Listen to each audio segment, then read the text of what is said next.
Well, while these last folks are taking their seat, I'm just going to do this sort of standard introduction. We're here at the PAX East panel for Magic the Gathering. Very excited, and we're very happy to see all of you here. We're thrilled that you guys are continuing to make Magic what it is today. We've got some exciting stuff going on in booth 562 down in on the main floor. You can try out Magic 2014, Duels of the Planeswalkers, on both PC and iPad. Awesome, yeah. You can check out a lot of the new stuff there. You can get an exclusive Penny Arcade Chandra pin, which is very exciting and cool. You can help Chandra on her quest and earn a pair of these stellar goggles that many of you people are not wearing on your heads. And you can also get some exclusive shirts and other cool stuff. We've also got a lot of stuff going on in the TCG area in Hall C, Convention League, Two-Headed Giant and Team Minimaster. That's kind of cool. Sealed deck tournaments, of course, and the Magic Online Championship is going on right now. And lots more, including spell slinging. So we've got some special guest spell slingers, including Jonathan Colton, who will be there at some point. What? This afternoon after the panel, I believe. That's right. Brandon Patton, who is the bassist for MC Frontalot, yeah. And Big Matt, who is with... They Who Fight? Those Who Fight? Those Who Fight, that's right. I don't remember. I memorized this earlier. They're fighting. We know that. And then we also have some stars from the R&D department here, including Dave Guskin and Dan Emmons. All right.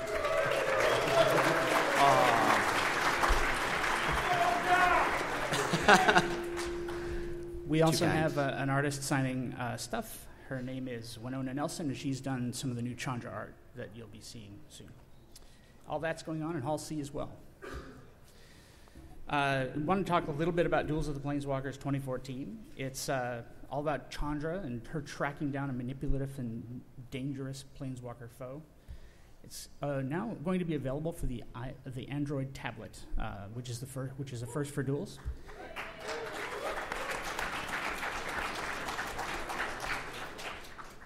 That's awesome. It's got 10 new decks, it's 10 new puzzles, and 15 new encounters. And it'll have a new gameplay mode that we're not quite ready to talk about yet, but stay tuned, and it's cool, we promise. The game will introduce a new Planeswalker character, too, so we hope that you look forward to meeting him. Awesome. There's one more thing I wanted to talk about before we get into the meat of the panel, and that's we wanted to make an announcement. We're all friends here. There's kind of a lot of people sounding very excited, but I think there's going to be one more guy that's even more excited when I show what Codename Friends is called. Where are you, Theros?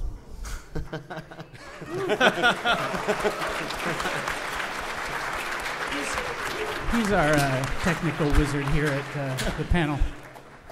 One of our enforcers today is randomly named Theros today. He's going by his handle today. So the next Magic set or the next block will be named after this gentleman. You're welcome. And here's our artistic interpretation of Theros. He's shorter in real life, but it's still pretty cool. And so Theros comes out on September 27th. And this year, codename Romans, what the heck, Born of the Gods, comes out in February. And Journey into Nyx comes out in May.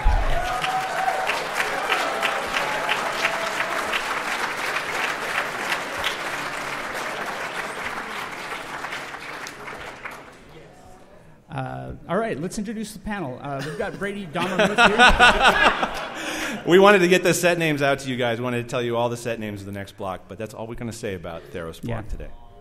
You know more than I do. Sorry, guys. Brady Dommermuth is our senior principal creative designer.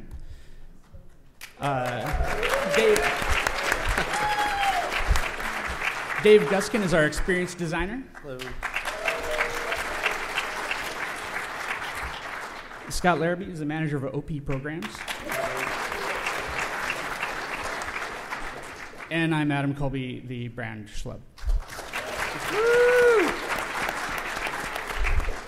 We really want to talk a fair amount about Dragon's Maze today, specifically the pre-release, but first I wanted to show you a little something.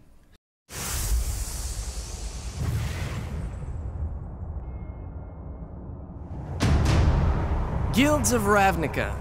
The dragon Niv-Mizzet has come to a decision. Your aggressions threaten our city and risk all-out war. To quell these conflicts, the Izzet will include you in our grand project. The Fire Mind has discovered an ancient maze that winds through our world. It passes through all 10 hallowed guild gates, from Selesnia's welcoming arch to the dungeon door of Rakdos. Niv-Mizzet invites you to complete the maze's path and to choose a champion to traverse it. Warrior or diplomat, sorcerer or brute. Choice is yours. Running the maze will be treacherous, deadly. Your fellow guilds will use every resource to stop you. And I am no exception. But you will send your champions, because solving the maze will yield a prize that will change our world forever. One being will rule the guilds of Ravnica.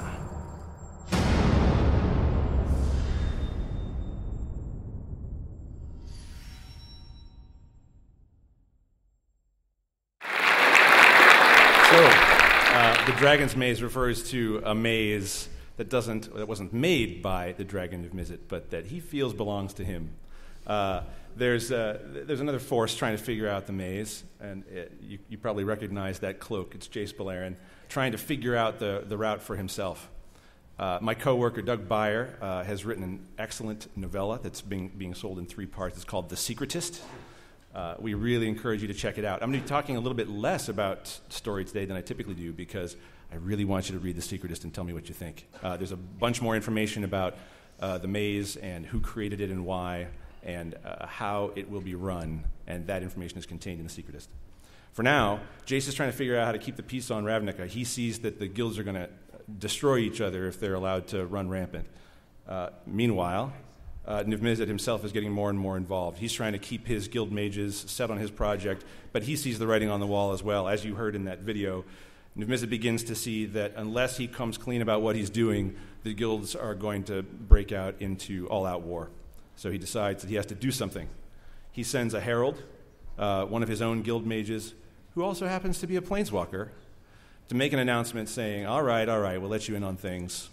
There's this route through the city, and there's going to be fabulous prizes, although even Niv-Mizzet himself isn't quite sure what that prize is yet. Maybe he is.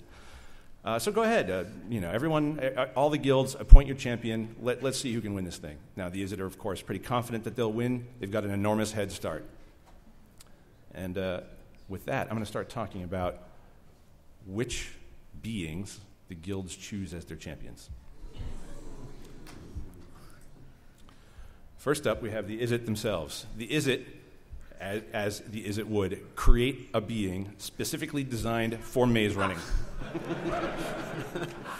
He's a sort of sentient weird named Melek, the Izzet paragon here. Notice that the Izzet champion is not Ralzaric. He may or may not be okay with that.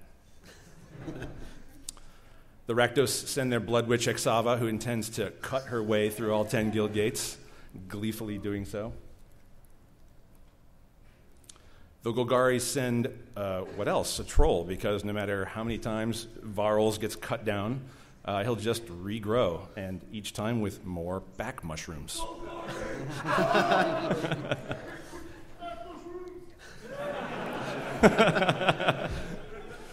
The Boros send one of their finest, who's going to try to outmaneuver and outflank the opponents through the guild gates. Tajik, Blade of the Legion. Who? How many of you read Agents of Artifice? Let's see a show of hands. I'll take it. So those of It's a really good book, by the way. It's really great. Ari Marmel wrote that book. It's about Jace and the planeswalker Tezzeret and their conflict.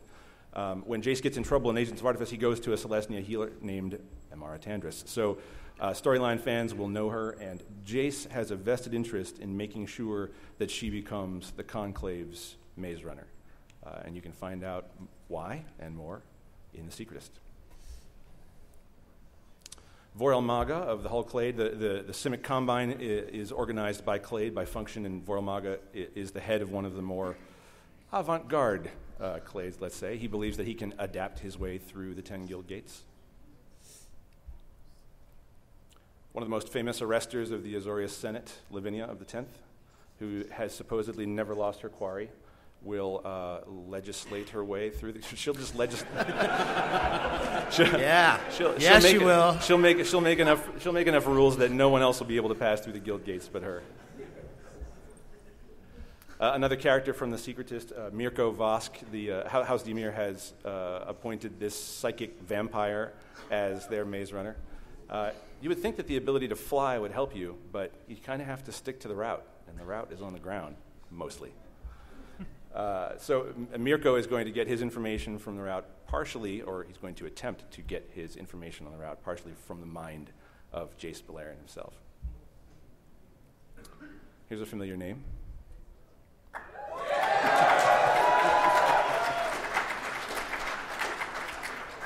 Those of you who have been around for long enough remember that Teysa Orzhov Scion was an arbiter, a barrister for the Orzhov. Now she is the primary spokesperson for the Council of Ghosts, and she will buy her way and politic her way through the route as she is really, really good at doing. So Teysa Karlov, kept alive by the magic of Orzhov blood and ready to run the maze. Next up we have Rurik Thar. Who saw this coming? All right, a couple people. Right. That's right. Put your meat flaps together for the gruel. This guy, you wouldn't think that the gruel have a chance, but Rurik Thar is quite resourceful in the smashing department, and the gruel will do quite well. I'm not sure which of them is Rurik and which is Thar, but they don't particularly get along. But that serves them well. They've got two approaches to every problem. I should say this excellent illustration by Tyler Jacobson is up for inclusion in this year's Spectrum, which we're really happy about. So congratulations to Tyler. Yeah, he's awesome. Just to make sure that you know, gruel is no jokes.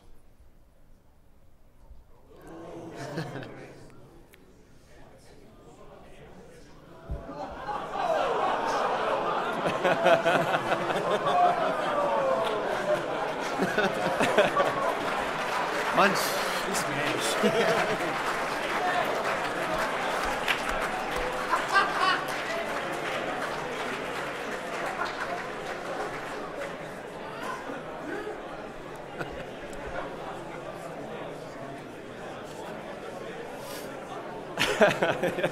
I thought that might get your attention.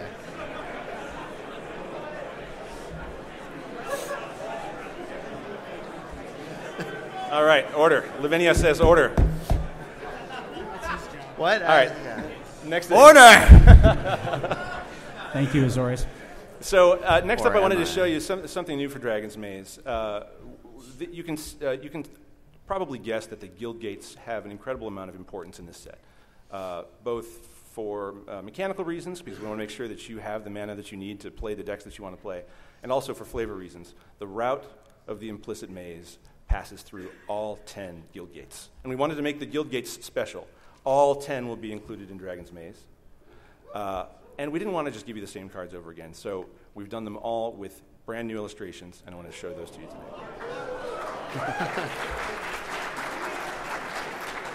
So first we're going to start with the guild gate through which Rurik Thar will have no problem whatsoever passing. You recognize the original Gruul Guild Gate, and here is the new illustration.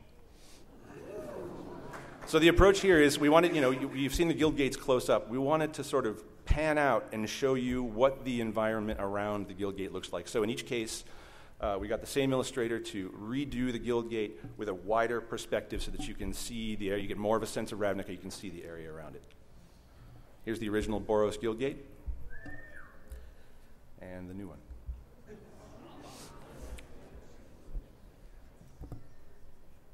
Celestia, of course. And then we zoom way out for the new Celestia guildgate.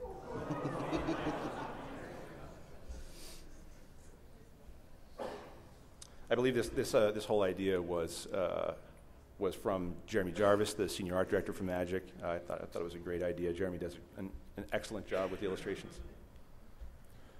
The Simic Guildgate, it almost looks like you're sort of passing into some kind of underwater realm, but now you get to see just how truly strange Simic architecture is.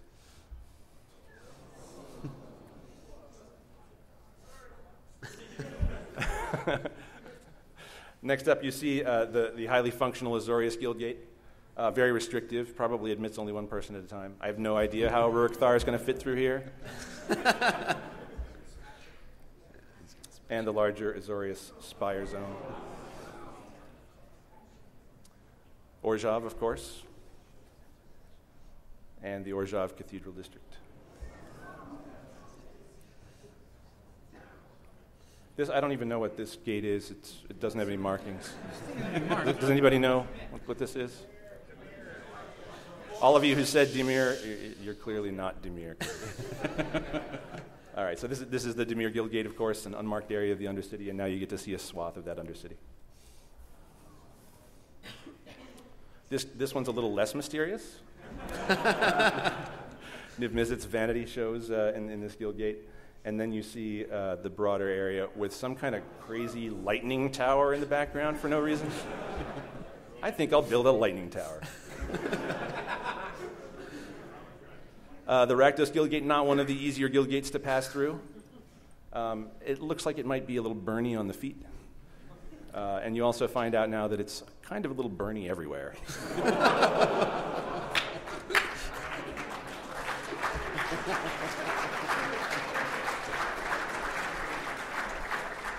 We have the Golgari. It's sort of a meager little sewer entrance, except for the giant stag beetle mascot above it. That guy knows. So those are the 10 guild gates. Now, I mentioned earlier that it's a little strange for Melek to be the maze runner for the Izzet League when he's not even a planeswalker. And Ral has been helping out Niv Mizzet with this project. And he's a little sore that he wasn't chosen to be the maze runner. He's sure it's the Izzet way to engineer a being specifically for that purpose, but Ral is going to have a difficult time not intervening with the Izzet activities and challenging the other maze runners himself. And lastly, I want to plug Doug Byers' novella and give you a release date here. The novella is in 3 pieces. It's a measly $2 per piece. It's a steal. The first 2 pieces are already available. This is ebook only, by the way. The final piece will be available May 21. And with that, I want to talk to you, well, I'm going to have others talk to you about the pre-release experience, the Dragon's Maze pre-release, and how it differs from the norm, which is going to be pretty cool. Thank you.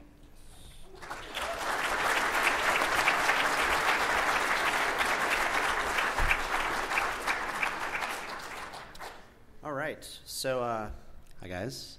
I'm going to talk to you about the Dragon's Maze pre-release. You know, we've talked a bit about the setting and how the world is changing with Dragon's Maze, but now we'll talk about how we're kind of changing the pre-release a little bit to give you a little bit more of an interesting experience and to play along with the unique role of Dragon's Maze in the full block.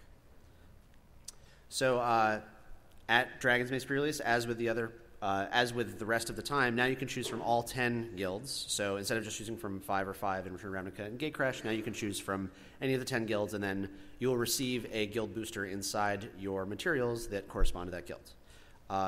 But you will also have a secret ally. So you're going to pick a guild, but then you'll discover a secret ally. So let's say, for example, you chose Rakdos.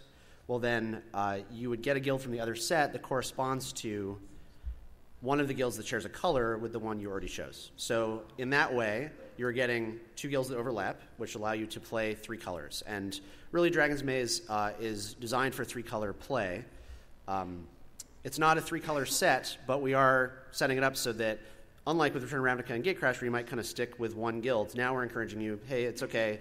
It's designed to play better when you have 2 guilds that overlap, and then, of course, you'll have access to a 3rd guild's worth of colors. And Dave, if I could break in there, part of the reason why we chose to do that is we wanted to represent the flavor of the guilds and their maze runners having to do some very unusual cooperation to complete the route of the maze, and you'll see that represented in the events of the Secretist novella as well. You'll see some very strange bedfellows trying to get through all 10 guild gates. Right, so remember, you pick one guild, like Azorius, and then you get a secret ally that shares a color. So, now you know how it works. That's exactly how it works. Okay, so just to kind of reiterate here, one guild that you pick, and then another guild that you get, you'll also get a guild booster for that guild. And then together they will create a 3-color spread of things you can play, which will include, of course, that 3rd guild and any other monocolored cards that you see.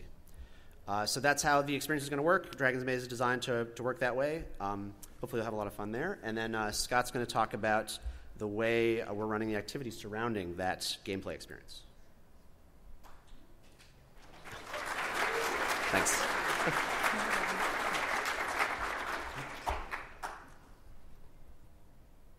Sorry about that. So the guild versus guild conflict is at its peak, and it's time to run the maze. So as Dave said, when you join the pre-release, you're going to pick a guild. You'll be identified with that guild, and the implicit maze that takes place in the story is actually going to be represented by a large poster that will be at your pre-release. There'll be a guild marker for each guild, and as you win your matches, everybody during, let's say, round 1 for your guild that wins the match will move the guild marker for your guild along the maze. Your victories move you along the path and to the maze's end in victory.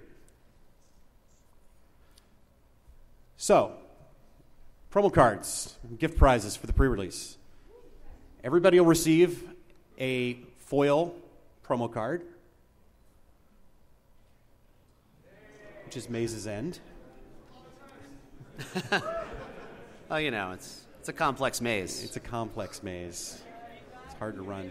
Oh, yes. Okay, I will read it for you. It's We called will Maze's now End. read the Maze's End rules text. All right, Maze's End. Land.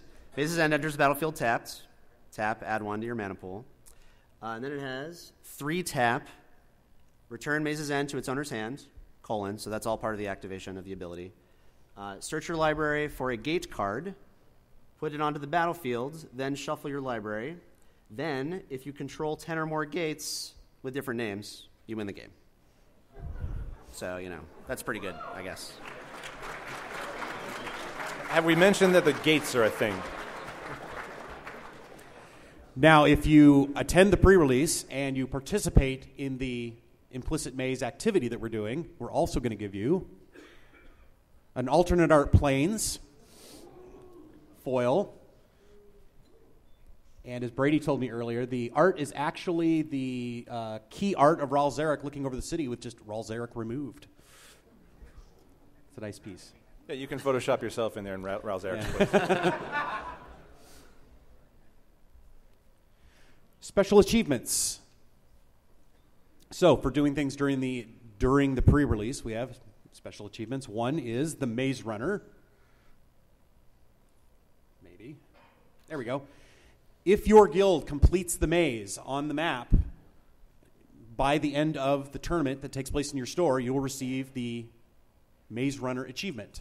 You're going to get this achievement by, you're going to fill in a code. You're going to get this card. There's going to be a code. You go to planeswalkerpoints.com, you log in, and you enter the code, and you'll receive the achievement. This is the first time we're doing unique codes for achievements with Planeswalker Points, so pretty excited about it. You'll see more of this coming down the road. Yes, it's true. If your guild wins the maze at your local store, not overall all the stores running worldwide, but just at your store, if your guild is the first one across the line, you'll receive the Champion of the Maze achievement, which same thing. You'll be handed a card, you'll go into planeswalkerpoints.com, you'll enter it, and you'll receive the achievement in your account. So, if you have not done so already, go to planeswalkerpoints.com. If you don't have an account, get signed up. If you do, pick a guild. You'll be all the points that you earn all through the Ravnica Guild Pact and Gate Crash. And Dragon's Mace activity, all tournaments that happen during that period of time, you're gaining points for your guild. And we will be cutting off the point thresholds sometime in May, and we will be declaring a winner. So please do so. All right, at this time, I'd love to have people come up to, I think, the front up here. There'll be a guy with a mic, and ask any questions. And while you do, please announce what guild you're affiliated with. And I'd just like to remind everyone, due to keeping this quick, we're not going to take any questions about Theros block. So I'm Boros, and I'm sorry, everybody. Sorry for that. Legion. What I wanted to ask was, I know you guys have started the Uncharted Realms weekly feature, and I'm a big fan. I am gonna pick up the book and read it, but I have a very short attention span and like the little quick one-offs. I was wondering if you guys had any plans to maybe expand that, do it twice a week, or start some sort of new feature, because the little one-off story shots are great. I'm really interested in the environments, and I love how it gives you guys the flexibility to one time there's something about Rakdos, and then you jump back to Innistrad, and you just get to see what's going on all over. Right, gotcha. How many of you in the audience have written fiction? Yeah, it's really hard. It's really hard. We're really proud of the fact that we can give you a little piece of fiction every single week. I don't believe there's a whole lot of other properties that do that. We're always looking for ways to expand that feature. I am super, super proud of the work that my coworkers, Jenna Helland and Adam Lee, have done on Uncharted Realms. You're seeing guest work from other folks within Wizards as well. We're going to watch the viewership of the readership of Uncharted Realms, and if it continues to trend upward, and then it'll justify its own growth. You know what I mean? Like right now, our strategy is make sure that we can get you a chunk of vignette fiction every single week in and week out. Once it becomes a little bit longer or a little bit more ongoing, the difficulty and the complexity ramp up really, really fast. If we can pull that off, we will. But for now, we want to make sure that the regular delivery is more important to us than the complexity or the serial nature of it. All right. Well, thank you guys. They've been great. The feature's been great. Appreciate them. And can you come up when you're done talking? You can come up and see me real quick. Appreciate it. Thanks. On the next page. All right. Hi, I'm Benson, and I'm a Gruul clan all the way. Yeah. Gotta love the Gruul clan. Yeah! Anyway, I'm a big Commander fan. That's one of the only styles I play. And are there ever going to be, 4-color legendary cards? Never. Ever. Never. All right. So I've been working on the first Magic set I worked on was Weatherlight. I've been working on Magic for 16 years, and I've learned to never ever say never. I can't really tell you more than that. Okay. Thank you for that. It is definitely a topic of discussion anytime we talk about Commander in the office. So. Yes. Yeah. Do not think we have forgotten. I think it's more a matter of when than if. Yeah, that's right. Hey guys, name's Eric. I'm an Azorius. Waiting in line was awesome. Yes. Who's with me? Waiting in line. Good Waiting man. in line. Such an orderly line. That must have really turned Report for your designated reward after the question. I'll fill out the forms in triplicate. Excellent. So I have a cube, and I really love cube drafting. I like to get cards in foreign languages, and dual decks are usually the perfect opportunity to do that. Congratulations on the sweet dual deck list, by the way. Sorin versus Tybalt is incredible, and you've been on a roll lately. That is almost all Kelly digs. I will let him know. Yeah, please do. I'm very appreciative. But I know in releases past, for example, Elspeth versus Tezzeret came out in a variety of Romance languages. I have a sweet German Elspeth and Swords to Plowshares. Sorin versus Tybalt only came out in English and Japanese, and I haven't actually located any stores here in America that got any Japanese allocations. That includes some major internet retailers that I'm sure you're thinking of. Is this a trend? It's kind of worrying to me, honestly. Is this something where I should just be ordering abroad, or...? What we end up localizing each product into is really dependent on each individual market's requests. We don't have really much say in it, too much, at least not at this table, at any rate. We appreciate that you love that stuff and that you find it. Definitely talk to your retailers about getting anything that they can. They should be able to order it. If it's been made in that language, they should be able to order it. All right. We'll always do we'll do products in whatever languages there's enough demand for. There are other divisions within the company that decide whether or not it's worthwhile for them to get the product localized into their language and get all the distribution and retailing done. And those assessments fluctuate over time, but we adjust as fast as we can. All right, I'll hold out hope. Thank you. Thanks. Oh, Eric, come this way. Hi, I'm Conrad. I'm a member of the Golgari Swarm. Golgari. Whoa. And I have a kind of a strange question.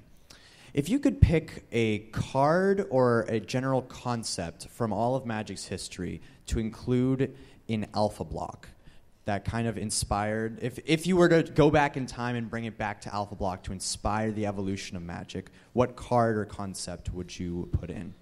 So what do you mean by card concept? Are you talking about like a specific, whether it be a like a mechanic or whether it be a mechanic or whether it be a specific like rule text or whatever. Sure. I guess I can answer what I would have liked in Alpha would be a multicolored or hybrid, any sort of actual gold card. I think that would have it would have potentially taken away some of the thunder from Legends, which was the first time that we did have multicolored cards, but I do think it would set it up for more time to evolve that mechanic, which is one of our most popular mechanics for good reason. And I think that's probably what I would have included. I don't know if anyone else wants to. I don't know. It's difficult to say. Like Alpha, it was lightning in a bottle in a way. Like it's difficult. You sort of don't want to mess with it. That's fair. Including more complexity, or including I could say, for example, that I think that Ravnica is the best idea I'll ever have for Magic. And do I want to put Ravnica in Alpha, or the concept of other very, very specific worlds with their own identities? I think that would be an overwhelming amount of complexity. It could be that changing Alpha would just be gilding the lily. As a Commander player myself, I probably would have had Legends out in Alpha because I could have started playing Commander 2 years earlier. Thank you very much. Thanks for your question. I'd get rid of islands.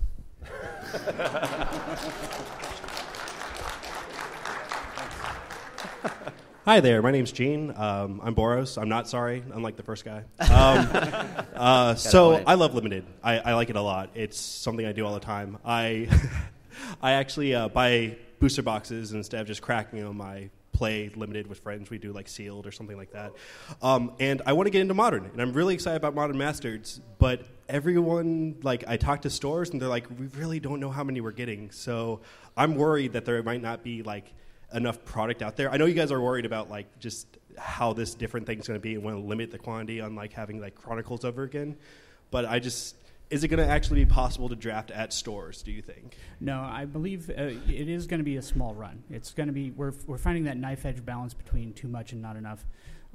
And we believe that we've got the right, we're in the neighborhood of the right number. It's going to be available, but it's not going to be available for terribly long. So definitely make hay while it's there. But we believe that we've got enough into the market that there will be stuff for people to play in stores for different events, as well as to have for their own personal events and play. The main thing we want to make sure that is that we've thought about it a lot. We've talked about it a lot. We're asking for your trust in terms of making sure the quantities to the market are correct, because there was a lot of discussion. And I would encourage you to contact your store and make sure that you let them know that, look, we really want to draft this. So we want to buy the cards so we can draft it. So, if you get groups together on the day it releases, I don't think you'll have a problem. Okay? Thank you. Thanks. There you go. Thanks. Hi, my name is Max, and I affiliate with the Orsov Guild with immense respect to Azorius. Yeah, thank you. You should have respect for Azorius. Yes, right. You should. We have our first fence sitter. That's just sucking up. Sorry. I have a question in the vein of Modern as well. Modern is it seems like a very seasonal format around the PTQ season, and a lot of the reasons surrounding that people think is that there are not many decks to love and to get emotionally invested to, like there is into Legacy, which is played year round at the various Star City events. Do you have any concern or do you plan, or do you think about how to like adjust the format or unban cards or ban cards to make decks that people can become invested in and just love? Or are you happy with how open the format is and how people play it? Yes. I mean, Modern, we started Modern just about a year and a half ago, and it's been a little volatile as we're getting the banned lists correct. And I think that's part of what makes Legacy a little more stable, is that we don't muck around with that list very much. With Modern, I feel like we're almost there. We've said that before, but we feel like we're almost there with really getting it a little more stable. I think that you should encourage your stores and people who run tournaments to run Modern tournaments if you really like it. Modern is now a Friday Night Magic legal format, so your store can do that. If Star City runs Legacy, if you want them to run Modern, you should let them know that. I think the release of Modern Masters will help. The fact that we had the Shocklands out in Return to Ravnica has helped. There's a lot of stuff that we've done around the Modern format. We didn't just create it out of thin air. We'd been thinking about it a long time, knowing that these things were coming up. So I think all these things together will help. Yeah, I would definitely say that there are a lot of issues with us supporting Legacy, just being able to support it in the way that players want us to. I know you guys know the issues with that. But with Modern, it's where we really would like it to be is a format that people love in the same way they love Legacy, and so that is our goal. And as Scott said, it's still early. It's only a year and a half in or so we're trying, and we're going to make some missteps, but we're hopefully going to get to where I think you would want it to be in terms of being as good a format as Legacy. Okay, thank you. Thanks.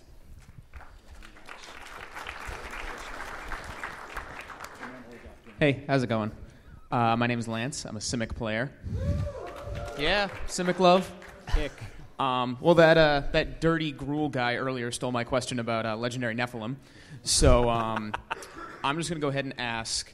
We were told last year that Commander precons or Commander products are going to become a yearly thing, a yearly release, that it's going to happen every year. But we haven't really heard anything about what's coming this year, because last year we got Commander's Arsenal. And this year, there's that one preview, but we haven't really seen anything else. Is that set to be later in the year now, or is that going to be more of a fall-winter thing, or is that still coming in the summer and we're just being tight-lipped about it? It's the plan is for it to be closer to the end of the year, but it is still planned for this year. Thanks for your question. Hello, my name's Jared. I'm an Is It Man. And the recipient of, I believe, the one Is It pin we have. So we're giving away the guild pins to people that ask the questions. I only have one Is It pin, so he's getting it. Well, there we go. You might want a secret ally if you're Is It, is all I'm saying. Well, as an Is It Man, I've been experimenting with Dimir, and I've found it very underpowering. Do you guys feel like you messed something up along the way or not? And if so, what are you... We'll let R&D answer this question. Great, yeah. Throw me under the bus. Thanks, guys. I guess first I would ask: do you mean in limited specifically, or just in all formats? Standard mainly. And do you feel like you're going to be able to, what are you going to do to help balance it out in Dragon's Maze, if at all? Sure. So I have heard a fair bit of feedback that the Cypher mechanic specifically feels a little underpowered. And, I do think we erred a little bit on the more cautious side with Cypher. It's pretty easy to get into repetitive game states, which are not very fun when you make something like that a little bit too powerful. So that would kind of address the limited concern. And certainly by the time we got to Dragon's Maze development, I feel like we got a better handle on where Cypher costs should be and what kinds of effects are fun to play with. So I'm hoping that will address that a little bit. In terms of standard, I do feel like blue and black, at least, I don't know about Dimir specific cards, if there are some that you're thinking about, but I do feel like blue and black are contributing to the environment. I don't know that I could say Dimir is underpowered. Certainly it doesn't have as splashy cards as some of the other guilds in Gatecrash, so I think coming out of the gates, we're only, I guess, about a little bit less than 2 months from when Gatecrash was released. But I do feel like as the format evolves, we'll be seeing a lot more blue and black cards because, obviously this is true, but over the time of a format's development, control gets better just because people have more time to tune and tweak. So I'm expecting, because blue and black support control strategies better, that's going to happen. Thanks. Thanks for your question. Hi, I'm Zachary, and if you give me just a short 4 months, I could prove to you that I'm a proud member of the Azorius Senate. Excellent. Please That's consult the quite a Minister of short period of Impediments. time. Impressive. I know some people. Thank you so much for what you're doing with this game, both as part of my childhood and in my adult life. No, thank you guys for loving Magic. We love it as much as you do, and thank you for being here. Thank you. Thank you. No, thank you. No, you. No, you. My question is a bit open-ended, and it regards the future of Magic. Aside from growth of the player base, aside from maintaining a dedicated player base and financial success, how would you like to see Magic grow and or change as it moves into the future? Obviously, I'm not asking for spoilers. They'd be awesome, but I don't expect them. Well, in 2 years now. I guess I can start to answer. Others may want to join in. But one thing that I would love to see in 5 years is platform expansion.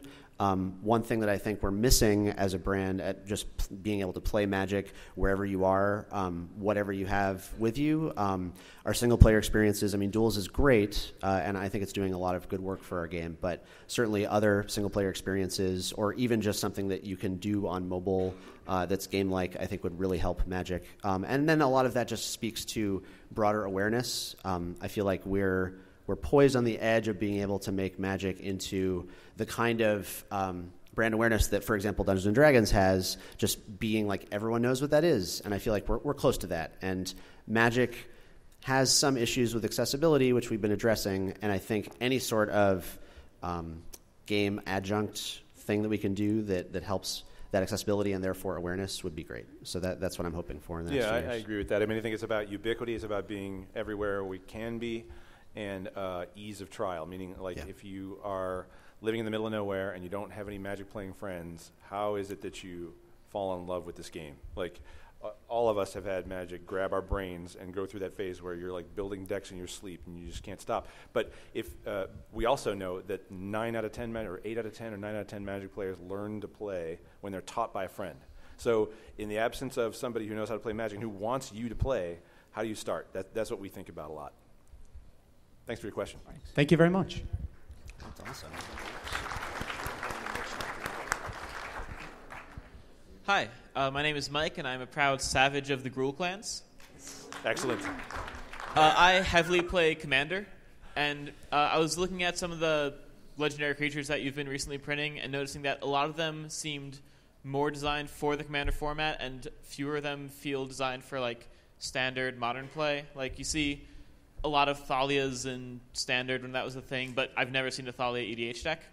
So what goes through your heads when you're designing a legendary creature, and how do you decide what format it's going to really work out in?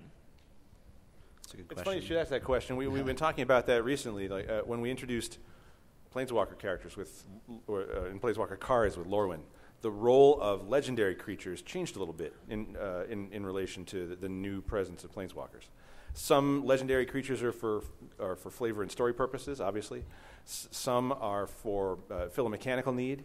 I think it's fair to say that we've got lots of allies of the Commander format internally who are championing Commander's needs, making sure that when we're doing legendary creatures, that some or all of them are going to please Commander players. It's a little fluid. It changes from release to release. But it is considered more than you might think. You have anything further about that? Yeah, I mean, I would say, as with any card, generally it's filling a role, and sometimes we know exactly how it's going to fill that role, and sometimes we're kind of taking shots, making guesses.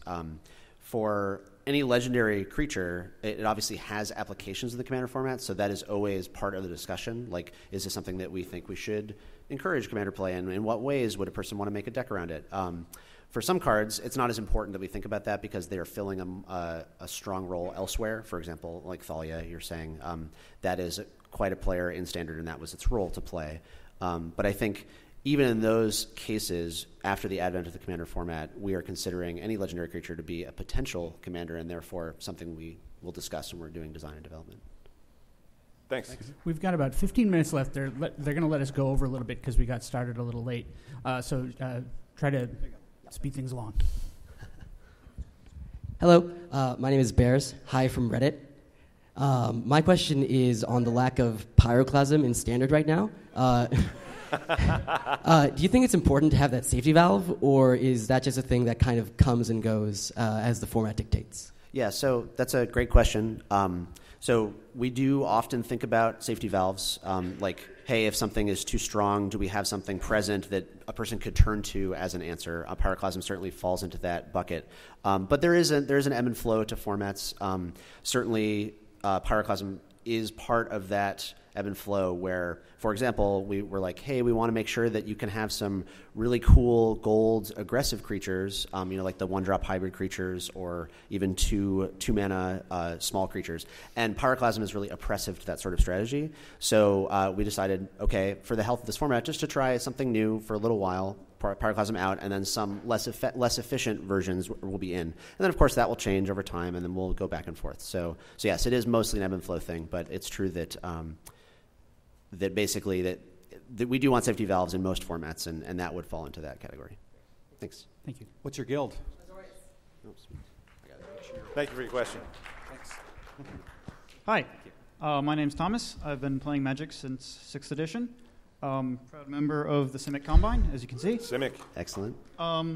So my question regards Return to Ravnica and Gatecrash. The two sets, when they initially came out, it seemed that Return to Ravnica had a lot of cards that were focused towards, say, Legacy and maybe Modern that were playable in those formats. There were a lot of good-looking low-cost cards. And then Gatecrash looked like it was more for the EDH or Commander, as they call it these days, player.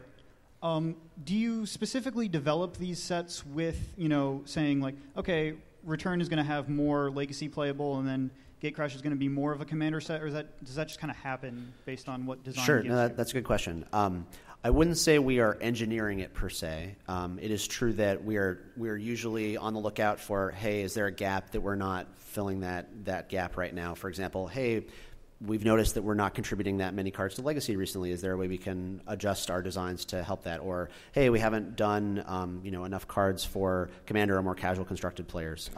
The reason that it is divided like that, I think, this is probably just my opinion, but basically every time a set gets a different lead, then that lead is kind of imprinting their kind of philosophy and core values on that set, and we do that for a reason. We don't want every set to feel the same. So Gatecrash and Return to Ravnica had two different leads, and so therefore they had kind of different outlooks on what might be important to fit into their set. And then it happened to work out that Eric had more focus on some Legacy playable cards, and Dave had some more focus on more casual constructed cards. If that makes sense. Cool. Thanks. Thank you. Hi, I'm Matt. I'm a member of the Orzhov Syndicate. Orzhov. Two of us are as well. Most of my EDH questions got answered by lesser guilds, so I'm going to move on to another question. I've noticed a lot you've been publishing more and more hexproof cards as it became evergreen, and I'm wondering if Shroud is put completely to bed or whether or not we're going to see more Shroud cards. That is a good question. I would say that we are using hexproof primarily right now. I don't think you're ever going to see a hexproof card and a Shroud card in the same set from now on. Or at least it's very unlikely.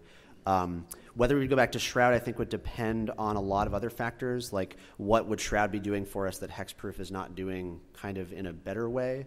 I know a lot of people get upset by the kinds of extreme variants you can get because you're able to enchant and buff your own hexproof creatures, but we find it to be that kind of gameplay, the kind of like build up my own stuff, is very fun for a large number of players, and as long as it's not so efficient that it messes up the experience for a lot of players who don't want to opt into that, then it's fine. And I know in the past we made some too efficient hexproof creatures. We're certainly backing off from that. Yes, for example, Geistic Draft or Invisible Stalker in Innistrad. But we're definitely we have an eye on that, and I think as long as we account for that properly, then hexproof is likely to be kind of primary for a long time until we see a reason that Shroud is important in the context of whatever format we bring it back in.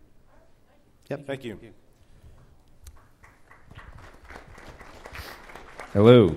Thank you. I'm Eric from the Gruul clans. Nice. Great Gruul representation today. I love it. Yes, thank you. Well, first I want to thank you real quick for returning to Ravnica. Original Ravnica was my favorite set ever, and I have Ravnica Q. Ravnica's, these people agree. They agree. Thank you. Thank you. But my question today, from not just the Gruul clans, but the entire guilds and hordes of Reddit, what is next for Fibblethip, the homunculus?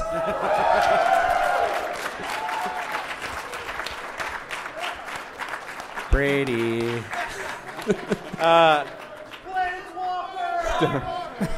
Do it. I think the masses have spoken. So homunculi are magically created beings, and you have to be born with a spark. That's the Except the for the one character I want. Is Matt Tabak in the room with us today? Hi. So Matt, stand up, please. So Matt Tabak, our rules manager, wrote the only known piece of fiction about Fibblethip, which you can hopefully you read in Uncharted Realms on our website. He probably has a better idea of what is to befall tiny Fibblethip as anyone does. When Get him! When Matt gave me the Fibblethip story to review, he said, "I think you'll like it. Although I think maybe I made him Batman." I think Matt accidentally made Fibblethip far more awesome than Fibblethip was originally intended to be. So we're glad that you enjoy the character. It was a one-off, flavor text point of view reference, but it's nice that we managed to hit the funny bone every once in a while. Thank you. Thanks. Yeah. Hey, what's up, guys? My name's Jim. I'm Unleashed from the Rakdos clan. Nice. Yes. And quick question: Get that guy back on the Un sets, will you guys ever return to those, or?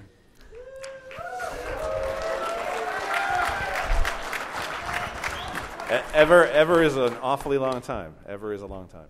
We love them too. We love making them. We love that you guys love them. We don't have anything specific to announce. Thank you. That's what I expect from most of my answers. Thanks for your question. Hi, I'm Charlie, and I'm from the Izzet Guild, but you guys only got one badge, so who's your They're chosen? so popular. Who's your secret ally? Secret ally, Simic. Simic, all right, Yeah. well chosen. All right, cool.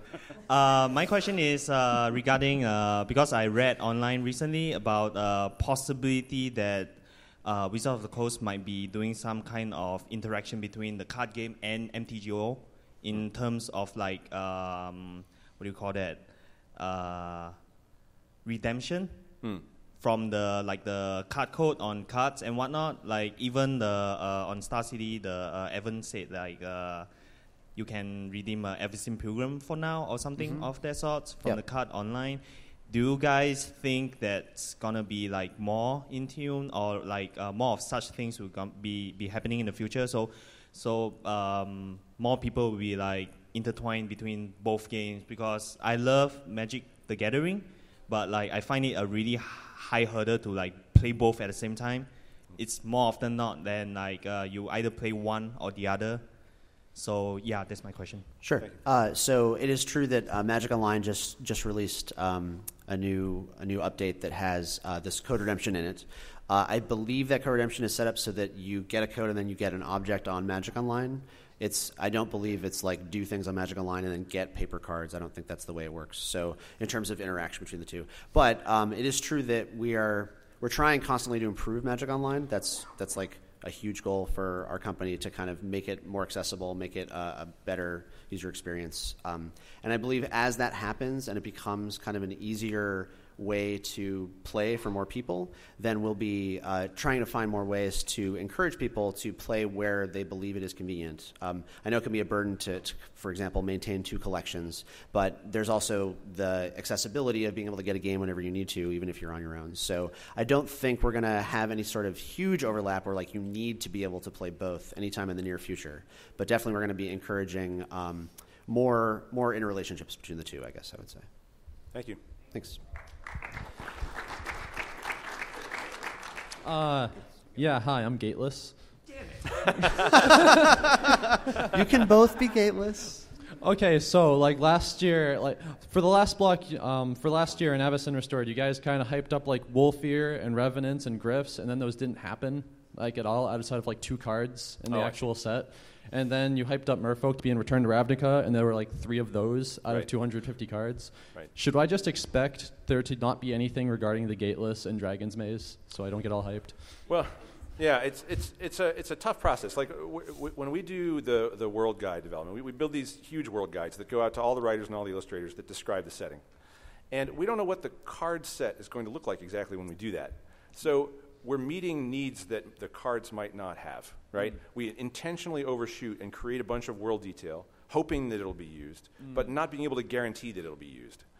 Recently, we started publishing a lot of that world guide content as the Planeswalkers guides. How many of you read those on the website? You enjoy them? That's great. And the Planeswalkers guides are showing you sort of the full picture of what we did. We try to make those as beefy as we can. We include as much stuff as we can, including the stuff that didn't necessarily find a home on cards. Now, we understand that can create a strange disappointment. What we hope is that the world detail is cool enough to be cool on its own, even when it doesn't pay off in card form. However, we know now there's been enough iterations of the Planeswalkers guides to know that when players take a shine to something in the Planeswalkers guides, they expect to see it on cards, and we're more mindful of that. We're trying to work further in advance to ensure that things line up better. It's challenging, but we're aware of it, and we're continuing to work on it. Thank you. Thanks. Thank you. Thanks. Hold this close enough to your mouth. Hi, I'm Mike. Hello.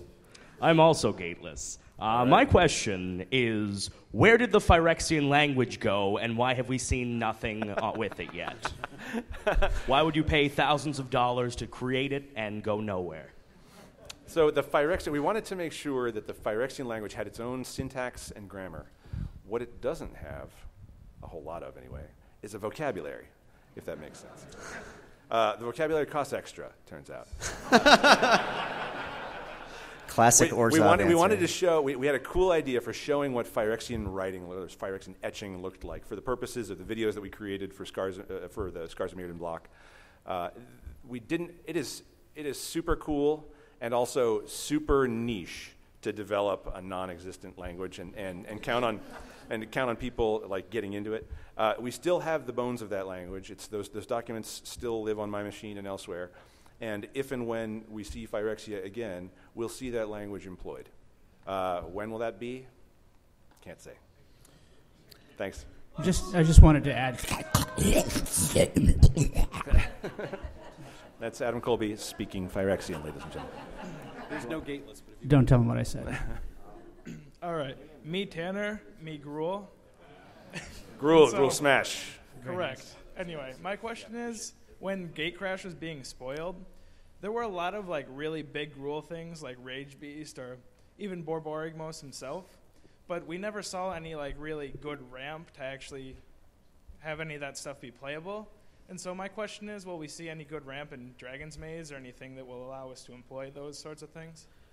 Well, I can't really reveal what's in Dragon's Maze, unfortunately, but what I can tell you about is kind of our philosophy of ramping, I guess. So generally speaking, we like it when people can play decks where they ramp into huge monsters or giant spells. In a particular standard environment, we don't want to oversaturate, because when there is too much of that sort of effect, then it becomes very easy. You have a lot of redundancy in your deck to ramp very quickly, and then it becomes very much like, can you interact with the person who's ramping, or are you just dead? And that can be frustrating. You may have noticed that, like at recent Pro Tours, ramp decks have been quite good. In fact, I believe the finals of the standard previous to this one was 2 ramp decks fighting each other, 2 Wolf Run decks. So it's a careful balance to strike, and we're trying to get it right. I would say right now the ramp in standard is pretty good. It's not like the best it's ever been, but yeah, I would just try to be careful about that when we're designing and developing formats. Thanks. All right, I want to take one more question from Stoneforge Mystic, if she has time. Because I just want to prove that just because you're banned... Yeah, thank you. Oh my God, she's got a Sword of Feast and Famine. Okay, Thank you for representing.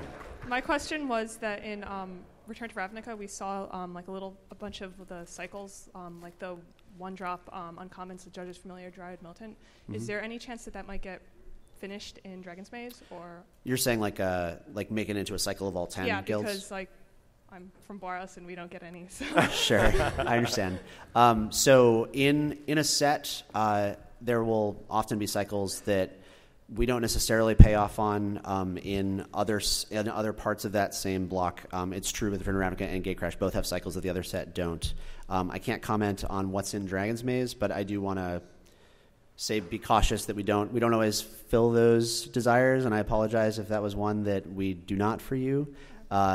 If so, great. But yeah, it's just sometimes it's a little tricky to get everything to fit inside a set when there's a lot of other things that we need. Not directly related to your question, but broadly speaking, we know that Magic players are pattern finders, right? And when Magic players detect a pattern and the pattern isn't finished, you go crazy. You go crazy. You go totally OCD. Like, what the hell? And we're like that internally, even though we don't catch all the patterns. And even then, there are some that we intentionally don't or can't complete. Right. Thank you all Thanks. for your time. Thanks for coming. Thanks, everybody. Appreciate it.